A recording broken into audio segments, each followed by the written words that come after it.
I'm John Meacham. Welcome to a remarkable panel. I say remarkable, leave me out of it. Everybody else is remarkable. I'm just here to pitch batting practice, basically, on racial justice, freedom, and activism in Nashville and beyond. Nashville is a central inflection point in the Black freedom struggle of the 20th century, and part of the work of Vanderbilt and this conference is to illuminate both what has happened in the last 60 to 70 years and what lessons, what illumination that experience can show us as the country moves forward, hopefully, toward a more perfect union.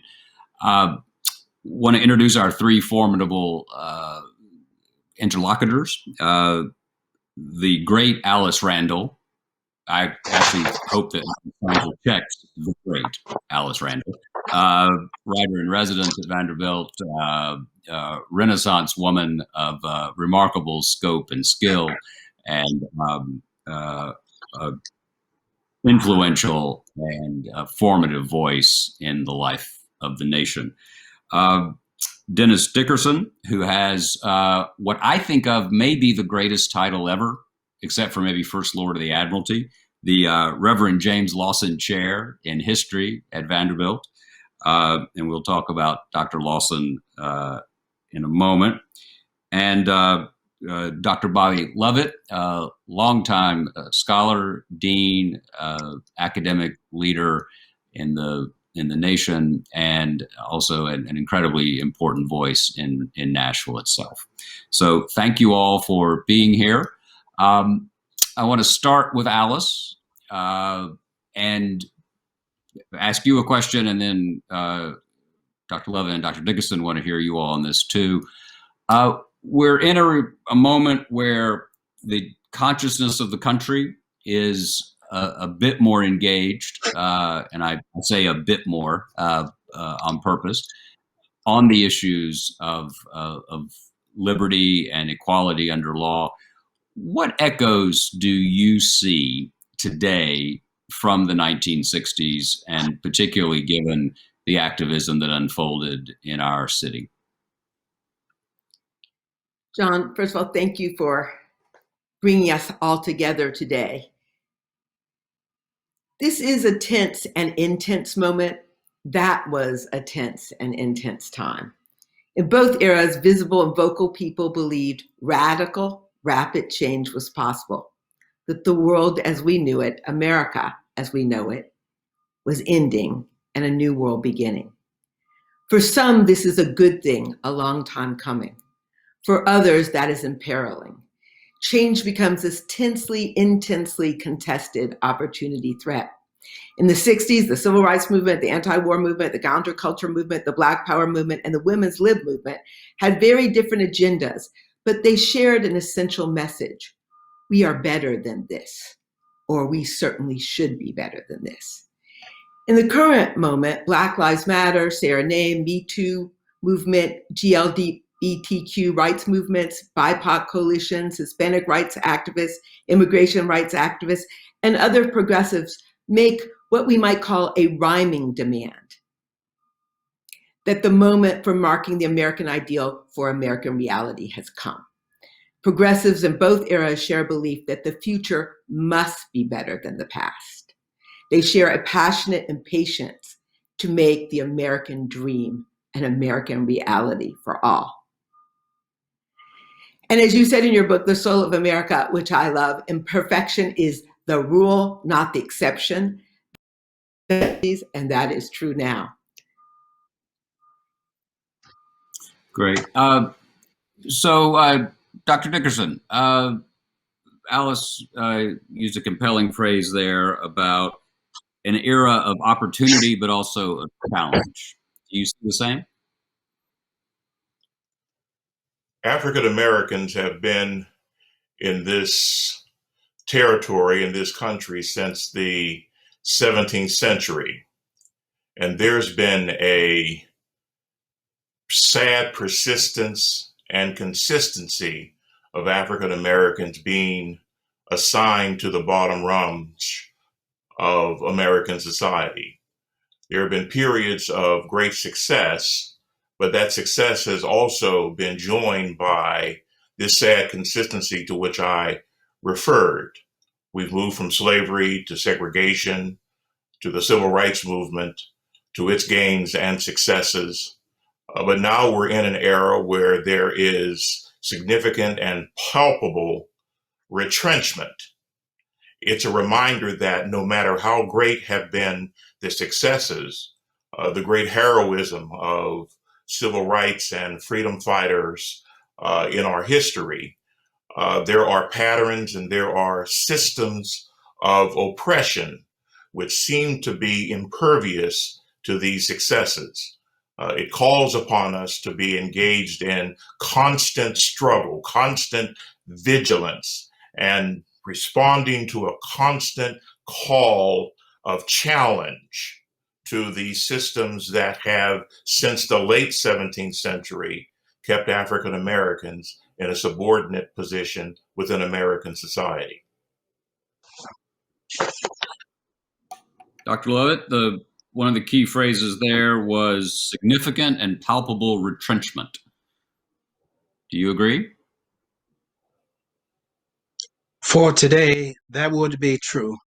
But I think we have to remember that history goes in cycles, and there's advancement, and then there's retrenchment. And African American history, civil rights history is no different. However, what we must not forget is how all of this got started, and that the civil rights movement, of course, goes back to those first 20 Africans who arrived at Jamestown in 1620. And we must not forget all of the civil rights activities that have gone on since then. So I see the 1960s as a part of the third phase of African American civil rights movements, and especially a part of that 20th century movement, which began during and after World War I. And of course, it became intensified after World War II. It had to. And then, of course, with the student movement of the 1960s, it bared even more fruit. And then after that, there's always, reaction from European Americans. And there's also some retrenchment. And then the movement will start again. And it has, in the form of what is going on now with George Floyd and the Black Lives movement matter. So there's consistency in the way that African American history has worked. So what we must not get focused on too much is there was one movement, the 1960s was just a part of what was already going on. And before that, there were many things that had bared fruits. And in Tennessee, since 1919, with the formation of the NAACP chapters in Nashville and Memphis, in 1937 with the NAACP lawsuits that forced the University of Tennessee to start some desegregation. 1942, the NAACP was able, with plaintiffs, to force the equalization of teachers' salaries in the state. And then President Truman's executive orders were very helpful in 1944, 1948. And then, of course, 1950, we began desegregation of University of Tennessee graduate school. We began desegregation of some of the high schools, like in East Tennessee in 1955 and in 1957 in Nashville. So we were building up to that particular climax of 1960-61, where the students became involved. So it was no different, except in tactics, than all the other civil rights movements that had been going on in Tennessee before. And we had had 20 state colored men's conventions from 1864 until 1882. African Americans were always protesting, always petitioning the governments, and they were always trying to make more and more changes. And so that's what the young people are doing today. It's not another phase of the civil rights movement. It's another chapter in our movement to get equality and to get our equal rights in this country of the United States. That is not going to happen until we dismantle the 1789 European American parentheses white supremacy ideology, which the founding fathers set in effect from 1789 through the acts they passed through 1795. So, Alice, take us back about 60 years. Dr. Lovett talks about the movement, about the students. Diane Nash comes down, had never encountered Jim Crow in the way she did in Nashville when she enrolled at Fisk. Of course, John Lewis and Bernard Lafayette at American Baptist, so many others, Angeline Butler. Put us back in Nashville in 1959, 1960. What was going on? Well, I almost want to defer to Bobby Lovett, is really the person who is the authority on that. I can only tell you the kitchen history. What I can tell you, I was born in 1959, and I married into a family, the Avon Williams family, that was actively involved in Nashville.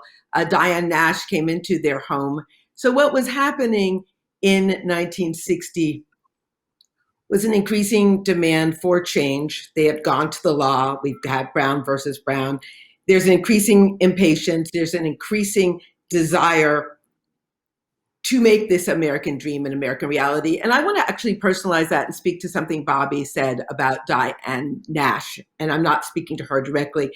But when we say, trauma is woven into the fabric of the founding. Of the 61 people who signed the Declaration of Independence, 50, some of them owned slaves. And more recent research is showing, and DNA research is showing, a large percentage of them or their direct family members raped enslaved women. So we have trauma is woven into the fabric of the founding. And this is something, though it was not being talked about in that way, it was part of the lived experience of Lewis, of Nash, of Lawson, of Smith, Ray and Butler. These were all people who were young people, some at Fisk, some at TSU, some at American Baptist College. I also call into Bevel, who said, if you're old enough to walk down the communion aisle, you're old enough to protest. So a new focus on young leaders, not children, these were young adults, a new focus on young leaders emboldened by new Nashville-rooted theology was emerging that said we will risk our best and our brightest on the front lines because they are insisting of being on the front lines. So what was arising in 1960 was a kind of radicalism that, again, I agree with my fellow panelists, that has origins in the distant past, and to keep it, again, focused on the feminine experience and the arts experience, because I'm a novelist and a songwriter. Civil rights movements are not just organized political events. It's the first woman who jumped off a slave ship and said, I will die before I will be enslaved. It's the first woman who refused to eat and refused to feed her child. And then once we're in these Americas, it's the first woman child or puts over their face. People were fighting back in ways that were visible and invisible. What happened in 1960 is the pendulum completely swings to the visible protest. But it is informed by centuries of invisible protest and centuries of Black knowing that trauma was woven into the fabric of the founding. Diane Nash could not look in a mirror and not know that, any more than I can look in a mirror and not know that. Mm-hmm. So, Professor Dickerson, you hold a title of a critical figure who, to go to Professor Randall's point, was part of the pendulum swinging here, James M. Lawson. Describe him and his role here. What's distinctive about the Nashville movement and the Nashville moment in the civil rights movement and what Reverend Lawson likes to call the justice movement, the nonviolent movement that had its origins, it had its focus in Nashville, was the importance of developing a moral methodology to energize and invigorate protest. One can't talk about Reverend Lawson without also speaking about his very tight partnership with the Reverend Kelly Miller Smith. Both of these men had their intellectual development rooted in persons who had had firsthand experience and firsthand interaction with Gandhi. Kelly Miller Smith, for example, and his fellow activist, Andrew White, had been students at the Howard University School of Religion in Washington, D.C. During the incumbency of Benjamin Mays, Howard Thurman, and William Stewart Nelson, all of whom had met Gandhi and infused in that academic setting the ideas of nonviolence and the tactic of mass moral mobilization. Reverend Lawson, similarly, with his involvements not only with his parents, his mother in particular, who was a nonviolent exponent and encouraged him in that direction, but also during his collegiate days with not only the Methodist Church, which had a pacifist segment of that northern-based denomination, but also with the Fellowship of Reconciliation. And Lawson called himself a Jesus follower. He corrected me once when I was writing a piece about him, and I called him a conscientious objector to the Korean War. He corrected me very gently and very instructively and with some inspiration in saying, no, I was not a conscientious objector. I was a Jesus follower. And following Jesus meant that you oppose war. You were anti-militarist. You were engaged in the pursuit of peace. You were mobilized against any system of injustice that not only oppressed persons of color, but also erected systems that were that aimed to kill and harm people. So Reverend Lawson brings that kind of moral energy and marries that in his conversations with Kelly Miller Smith. And they made the fateful decision after the Nashville Christian Leadership Conference was organized in Nashville, really the first chapter of the Southern Christian Leadership Conference recently started in Atlanta, Georgia, with Martin Luther King Jr.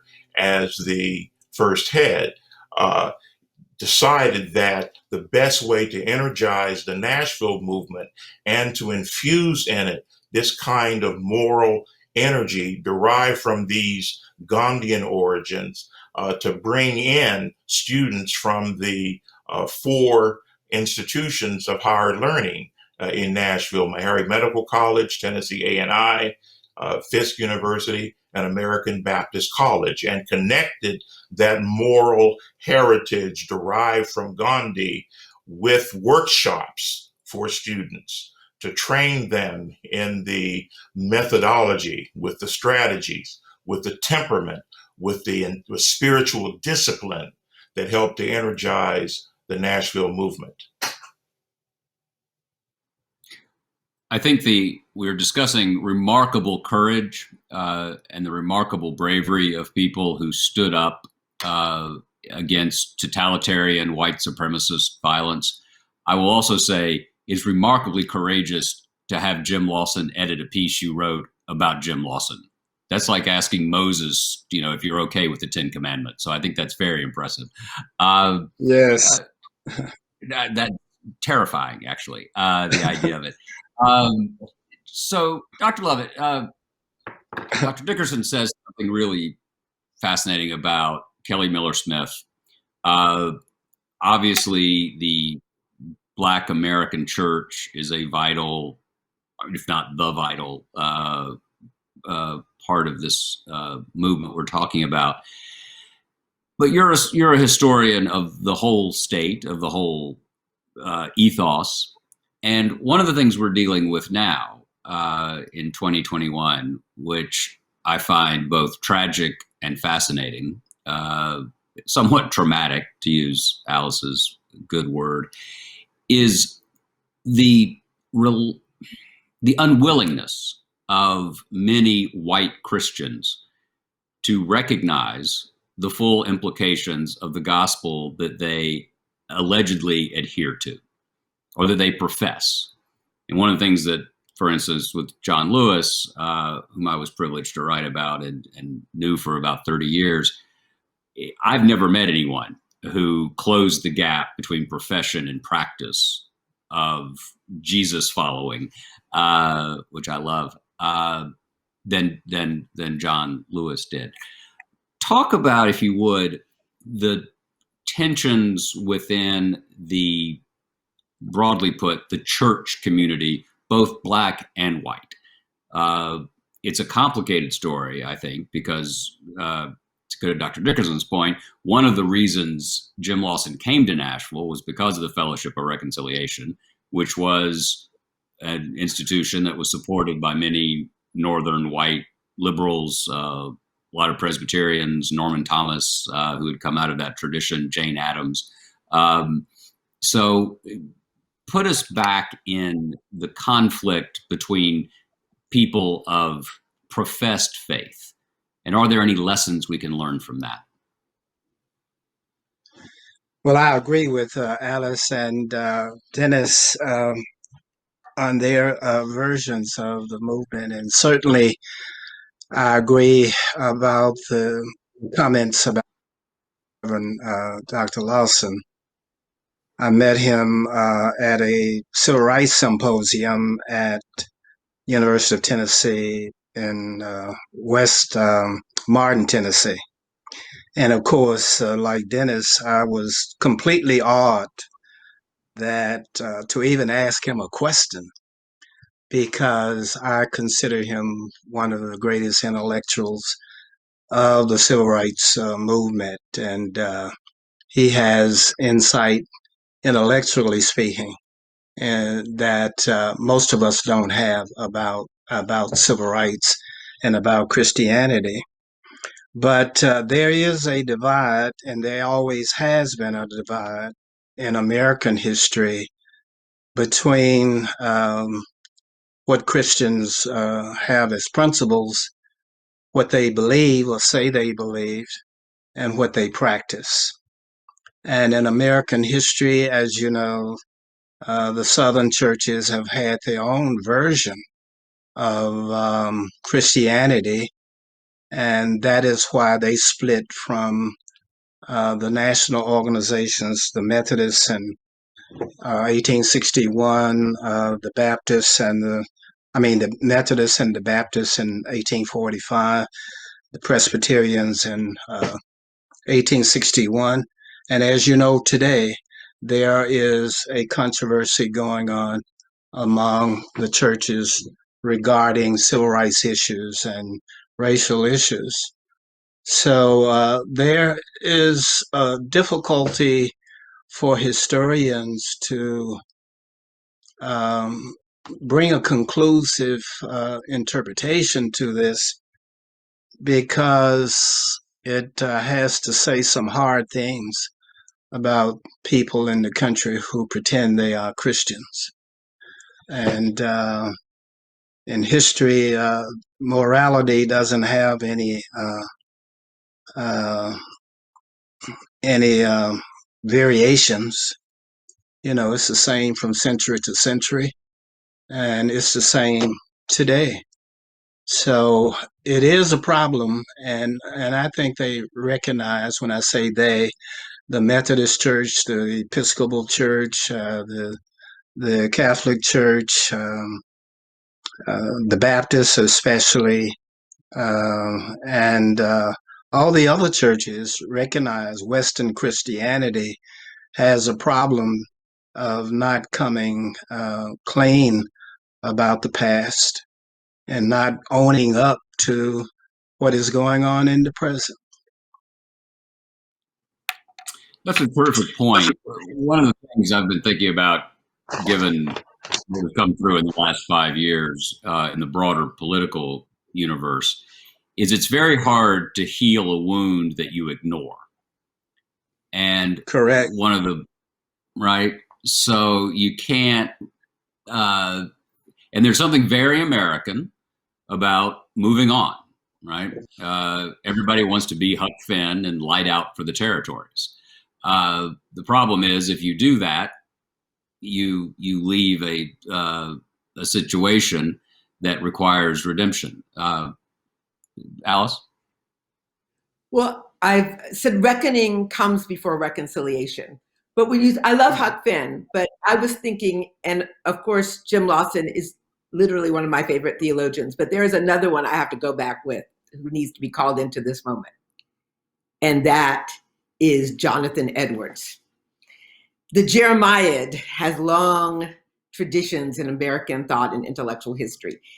And with Trump, I think one of the things to speak into this moment is the complete religious hypocrisy of so many people who follow him. I said, and I will say, I teach country music and American culture at Vanderbilt. It's one of my courses. One of my favorite white Christian hymns is Satan Wears a Jeweled Crown. Idolatry is a sin that is talked about so significantly in the New Testament. Putting a God before God. If so much of the practice of following Trump doesn't look a lot like idolatry, I don't love Jonathan Edwards. And so I send that out. I say to my friends, I've got a lot of friends who need to put Satan Wears a Jeweled Crown and listen to every syllable of that brilliant song. At the other end of the spectrum, in this particular political moment, who has been profoundly religious and is not getting noted? It's Black women down on their knees, praying Black women. When I look at Detroit, I look at Atlanta, I look at Philadelphia. This election came to Biden, and I don't mean in divine providence sense, because of praying Black women. Because when they got off their knees to pray, they got on their phones to organize. They organized up, across, and down. In Detroit, 85% of the eligible Black women voted, and they brought their families and communities with them. That movement was called, and not talked about a lot in the national press, Souls to the Polls. It was also talked about as Stroll to the Polls, alluding to Black sororities and fraternities. But this was largely a movement of praying Black people and praying Black women. And I don't think they're God and their concern with justice and equity that was braided in to our Christianity. And the same way I will call us all into being more concerned in taking leadership in the environmental movement to be consistent with our Christianity. People who are practicing following Trump as a form of idol worship need to be concerned if they actually believe in the New Testament. Unquestionably. Let me ask Professor Dickerson on that point. Do you see a action plan, a source of lessons from the Nashville experience, from Professor Dr. Lawson then. Of course, he's still going strong. Alice is right. The power of the vote, which is now a lot of folks are attempting to suppress. We're in a new struggle, or continuing struggle, I should say, not new, struggle for access to the ballot box. But when you look and think about the Nashville experience, there are a couple of lessons that come to mind about what we can be doing right now.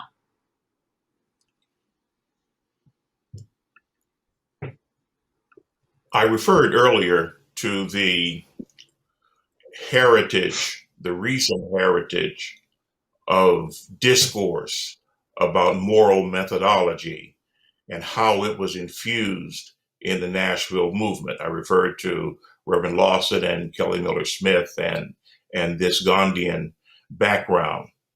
It's important to remember that there was a very energetic conversation, a very energetic intellectual interaction in the late 1940s and 1950s among Black religious intellectuals like Thurman, like Mays, like William Stewart Nelson, and particularly George Kelsey, one of the first African-American professors at Drew Theological Seminary in New Jersey.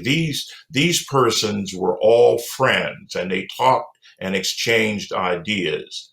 Kelsey talked about the importance of recognizing a counterfeit Christianity. That was his metaphor for white Christianity. For him, it was not Christian at all. It was simply white nationalism masquerading as Christianity. And it was important for him and his other discursive partners in their writings, in their speeches, in their sermons to talk about what is authentic Christianity. And that underlay a lot of the effort, a lot of the conversation which happened in Nashville. If you go into the James Lawson papers, you will find an actual curriculum for the workshops that he conducted, not only at First Baptist Church, Capitol Hill, but also at Clark Memorial United Methodist Church and Greater Bethel AME Church and some other sites where these workshops took place. And Lawson stressed, not only in his bibliography, the interfaith agreement among the spectrum of great living religions, Hinduism, Buddhism, Christianity, Judaism, Jainism, about the centrality of love and the centrality of doing no harm to those whom you oppose. This kind of systematic, intellectual, bibliographic instruction married to the actual practical methodologies in doing nonviolence really empowered and gave intellectual depth as well as instructional and strategic depth to the young people from the four colleges to which we refer: Meharry, Tennessee A&I, Fisk, American Baptist. Semicolon. A few years ago, I consistently teach a course on the civil rights movement. And about 5 years ago, when Black Lives Matter was becoming more visible and more palpable and significant in the Black freedom struggle, one of my students asked me, actually it was the first day of class, she asked me, did I see similarities between Black Lives Matter and the activists in Nashville? That question took me by surprise, and I demurred and said to the student, could you hold that question and allow me to answer in the next class? I really had to think about it. I came back with an answer. They had much in common in terms of their courage, in terms of their daring, in terms of their defiance of the systemic racism that was rampant and manifesting itself in mass incarceration, Black mass incarceration, as well as rampant and ugly and unapologetic police violence against young Black people. But I said there is a difference. The Nashville activists had the benefit not only of James Lawson, but the benefit of his instruction, the sustained instruction with curriculum in workshops to train them in actually how to do struggle. Actually, how do you do the mechanics? How do you do the nuts and bolts of social struggle? How do you actually engage in struggle in ways that will not guarantee, but portend greater success than those struggles that don't have that kind of systematic instruction?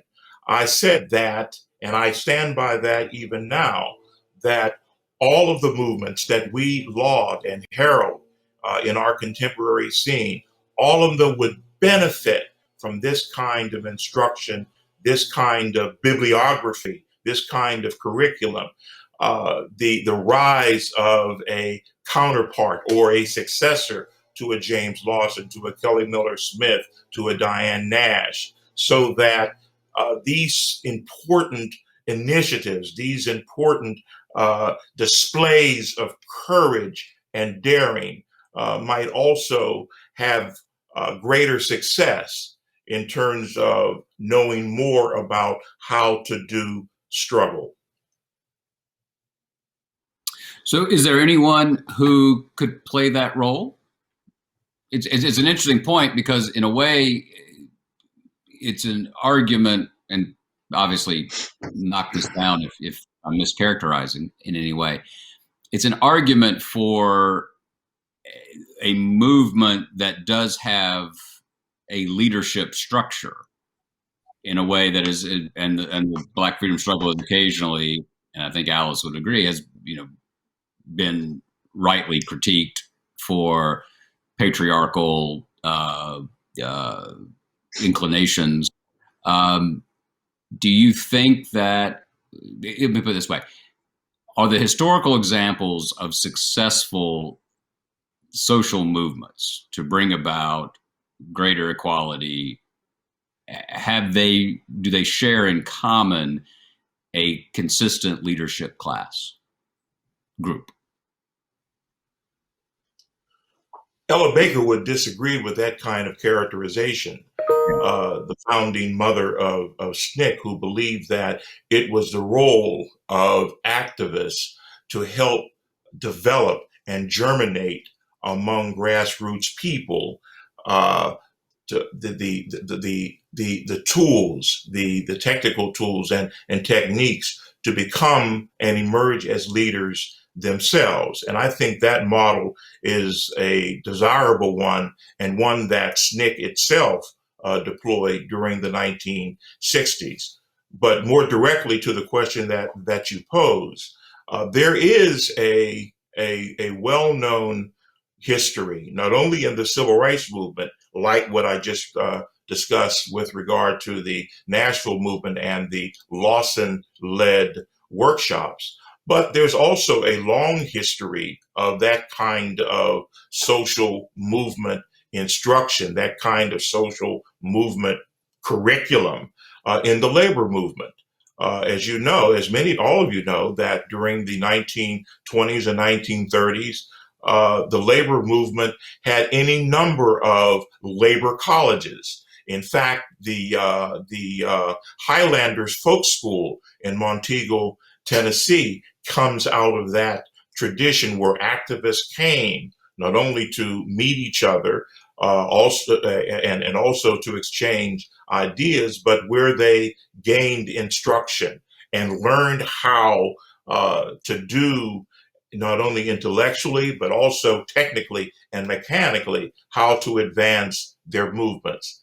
I think there is a place for that. It's not a leadership group. It's an instructional group. It's a way in which ideas are germinated, the idea in which ideas are shared, and leadership across the board, not only among men, but women, not only among those who are privileged, but also those who are poor and grassroots can come together, exchange ideas, and develop multifaceted leadership. And Great. John, I think we should, sorry. I do think it's parsing the leadership question from the education question, because I actually agree with Dennis. You had, in an earlier conversation, speaking about this, you had asked a question about special and what do we need now? And I had thought, I made a note, education, because they had hold on multiple layers of historical, cultural, and political context. That was the very great advantage of the young leaders in Nashville, the context that was created by these educational models. And I think right now, for example, I'm involved with the Links Incorporated with a new thing that we're working on, Old Heads and New Voices. It's multi-generational. And it's also been, we can't keep it all intellectual. I want to say Henry Good Jelly Jones. We've got the guy who's selling liquor, who's financing buses to Selma. We've got the lawyers. We've got every day. There has always been multiple layers.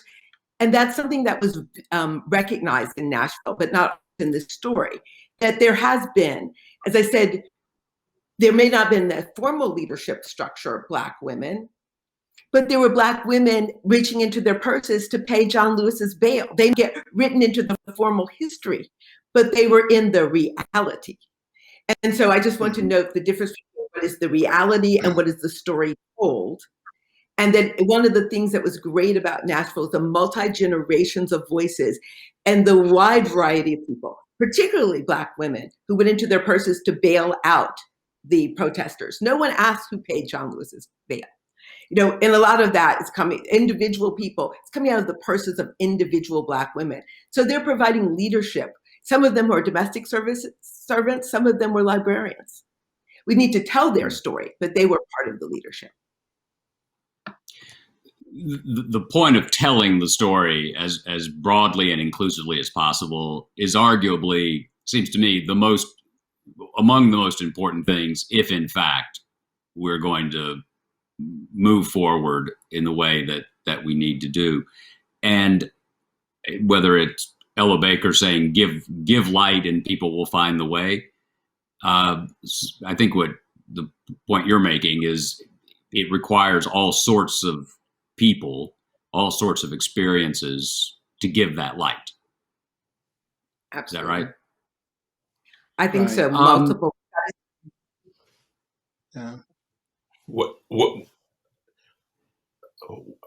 I've benefited so much from many conversations with Reverend Lawson, and he drew a very significant connection between how he envisaged the Nashville movement and its relationship to the earlier Montgomery movement. And he said that it was important to listen. He argued that it was important for the Nashville movement, to Alice's point, to listen to the women. He argues that one of the principal reasons for targeting downtown stores in the sit-ins was that he heard Black women saying that they had to prepare to go downtown to shop. They had to have a backup plan for when they and their children had to go to the bathroom. They had to have a backup plan in terms of what they were going to do for lunch, etc. And he said it was listening to the testimony, the experiences of Black women in Nashville, as had happened in Montgomery, to decide on what should be the target. That is, the target that would be responsive to the particular, to the special grievances. In attacking segregation, segregation was a ubiquitous and evil entity. It touched every aspect of African American life, employment, education, public accommodations, and so forth. In a movement, you can't attack all of it simultaneously? What would be the significant pressure point? What would be the port of entry to allow the unraveling of a whole system? And he and others, Kelly Miller Smith and the others in the Nashville Christian Leadership Conference agreed that in conversations with the students, that going downtown and attacking, targeting the downtown lunch counters, their treatment in downtown stores where you couldn't try on dresses, try on clothing for your children. You had to buy them and take them home and just hope and pray that it was the right fit. It was a responsiveness to the voices of Black women that drove that phase of the Nashville movement. Dr. Lovett, I'll get you in a second. Alice, I want to raise something that, as uncomfortable as it is, it's vital. And as we said, if you don't pay attention to, if you don't reckon, you can't reconcile. And that's the role of institutionalized sexual violence through the era of slavery and segregation. Rosa Parks's work on the Racy Taylor case, in Alabama, which predated obviously the Montgomery movement so much. Can you just talk a little bit about? I don't think we pay enough attention, broadly put. And look, I'm a white Southern male Episcopalian. Things tend to work out for me in this country. But I believe that to whom much is given, much is expected. And if we don't tell, to go to your point, if we don't tell the full story, we will fail to ultimately heal and reconcile. But when you think about the role, the incredible toll that was taken, and the remarkable strength and resilience it took so many women of color to continue to believe in America. One of the things I teach is soul food and Southern food.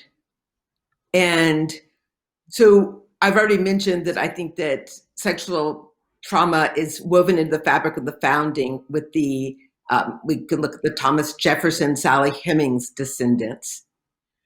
But if you move into the 20th century, in 1900, if you're a Black woman working outside of your home in Washington, D.C., your most likely job was as a domestic servant. And one of the job opportunities for most of the 20th century for Black women, including in Nashville, and particularly in Nashville, outside of their homes, if it wasn't sharecropping, is domestic service. And in Nashville, no one's doing sharecropping. What is your major job challenge as a domestic servant? Rape. In the book that I wrote with my daughter, Soul Food Love, we document how Alberta Bontemps, who lived in Nashville, Tennessee, whose daughter was a librarian at Tennessee State University, whose husband was a librarian at Fisk University, whose son-in-law was a leading lawyer of the Nashville Civil Rights Movement. Alberta Bontemps was conceived when her mother went to work in the house where her own mother worked and was raped by the son of the house that her own mother had raised.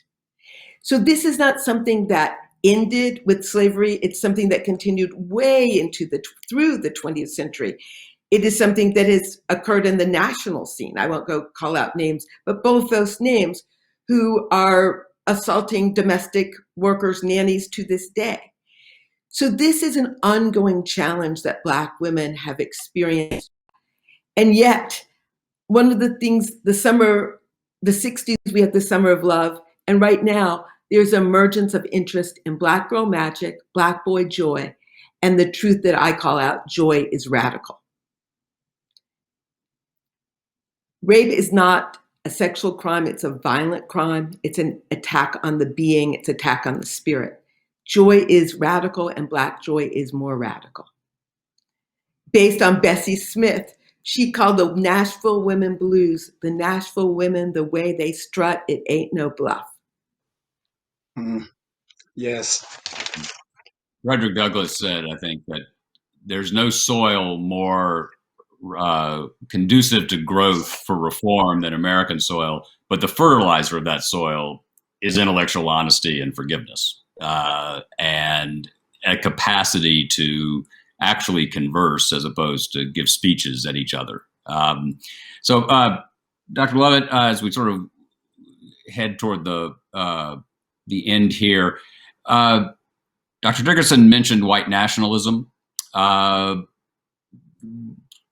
if you would, for a moment about why you think, if you think, that we're in a resurgent period for that. It's a perennial force in American life, obviously. It ebbs and flows. It is clearly flowing. I think one of the most startling images for so many of us on January 6th, startling though not surprising, there is a difference, Right. was the Confederate flag in the United States Capitol. And I was talking to someone yesterday who, very accomplished lawyer, who said, I just can't believe it happened. I can't believe that happened. To which I said, why not? Well, why can't you believe it happened? This is tragically, this goes back to a point Alice made at the very beginning. It's not who we should be, but it is who a lot of us are. So do you think that, as you think about what's unfolding right now, what do you think the best, what is the story we have to tell? What is the posture that we should be in as we try to seek equal justice? Yes. Well, I think we have to tell the whole story. And we have to remember that the end result of the craft of history is truth in capital letters.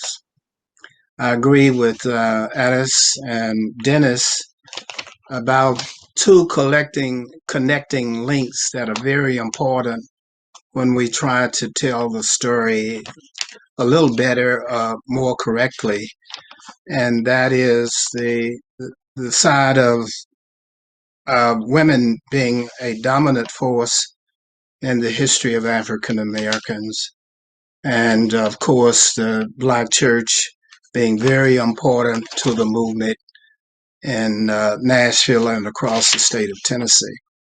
I'm from Memphis, Tennessee, born and raised in that city, educated in that city through high school, lived in a house with 5 generations of us, including the children of slaves. My great-grandmother and her brother were children of former slaves who were partly responsible for my education before I went to school, and of course before there was such a thing as a kindergarten. But the Memphis movement was very much connected to the Nashville movement, and it was connected across the state to the church. So I recall going to church meetings, although we were teenagers, to support the students at Lemoyne College, who were really the foot soldiers in that movement. But also the women like Maxine Smith and her husband, Vasco Smith, both of whom I knew, who were the leaders of that movement down in Memphis. And I have learned as a historian, that's why I'm listening so carefully to Alice and Dennis, how to better train myself, educate myself, as I think all historians have got to do in order to write better histories of the civil rights movement, of African American history, of the Nashville movement. As we get better sources, we get better understanding and appreciation of what goes on. I joined First Baptist Church, Capitol Hill, when Kelly Miller Smith was pastor, because I wanted to be under his tutelage. I've been a member or a participant at that church actively for 40 years now, since 1981. And I wanted to know all of these people that we are talking about. John Lewis, of course, I've met Reverend Lawson on a couple of occasions, more than a couple of occasions, because I wanted to sort of sit at their feet silently without saying anything to find out what I need to know as a historian, to write better and to revise what I've already written. And so I think we're at a point with the Black Lives Matter movement going on where we're going to all have to be trained, whether we're retrained, re-educated, whether we're sociologists or historians, political scientists, or whatever, to better understand the past that we are studying. I found out, Alice, that in writing my new manuscript, that I had to go back and understand that most of the slaves were not men, that most slaves were women and children. And that has changed my whole perspective about writing African American history in the 18th and the 19th century, which I'm writing on now. And that women have always been part of the initiation of action within the African American community. I can truly say that for my community in Memphis, Tennessee. And as I've looked across the state to Knoxville, to Chattanooga, and of course to the Nashville movement, we have sort of underwrote the importance of women in the movement. And there are very few books out now about women in the civil rights movement, and not, very good ones, because our particular history on the Black side of town has also been, more male dominated, whereas really it was women that carried those initiatives from the domestic slave trade up to now on our behalf. So let me ask you all kind of a benedictory question. In the Gospel of John, we are told that you shall know the truth and the truth shall set you free, which raises the question, what is that truth? What is the truth that we can know now in this beginning of the third decade of the 21st century that can in fact help set us free? Alice? Love is the strut and hate is the stumble. We can, working together, make the American dream American reality. In the future, not the past. Dennis? For me, as a historian, of course, I've studied and I've taught the founding documents of our nation for decades. It's only been within the past few years that those words have now have a special resonance for me, in noting how fragile democracy is, how fragile freedom is, and the kind of courage and daring and vigilance that it takes to advance it and preserve it. That's why I'm buoyed by Black Lives Matter and other movements that are germinating among young people. A friend of mine just sent me has just written a book called The Young Crusaders, which I think is a fitting valedictory to this discussion, and Vincent Franklin, in which he chronicles the various movements in the civil rights movement led by young people. Not only the Nashville movement, but a number of movements in New York and a number of movements throughout the South. say nothing about the Birmingham movement and the involvement of children as demonstrators. And he is arguing that youth leadership, youth participation, youth frontline involvement actually was normative, not something marginal, not something that was peculiar or special, but it was frontline, normative, routine in the civil rights movement.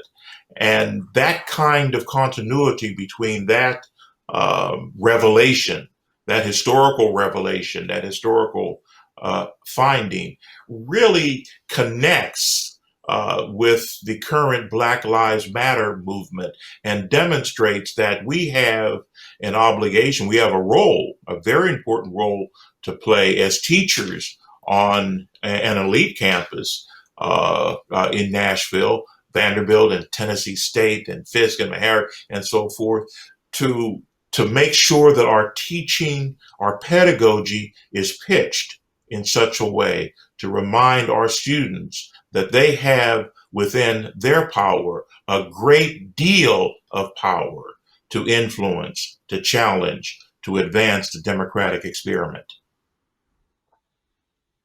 Absolutely. Bobby? I think